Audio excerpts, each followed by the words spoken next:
Hey there everyone, so as you can see on Otama, I'm going to show you how to pay with Klarna on Doordash.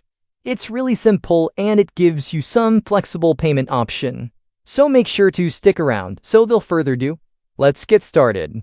Alright, when you're at the checkout page on Doordash, just look for Klarna Pink Budge. If this available, you will see their logo there. And that means you can use Klarna as your payment option. Once you tap on Klarna, you will get to choose how you want to pay. It could be split into 4 payments, or you might have a pay later option. Everything's protected by Klarna's buyer protection too, so you are covered. Enough for that, Klarna will handle the transaction, and you will be able to manage the remaining payments through Klarna or their website. You will get reminders, updates, and everything in one place. So now we have a visual sample here. So, as you can see, if the Klarna is supported for that specific order, you will see their logo. And from there, you will just go ahead and confirm the payment. And that's it. That's how to use your Klarna on Doordash with this mode, right?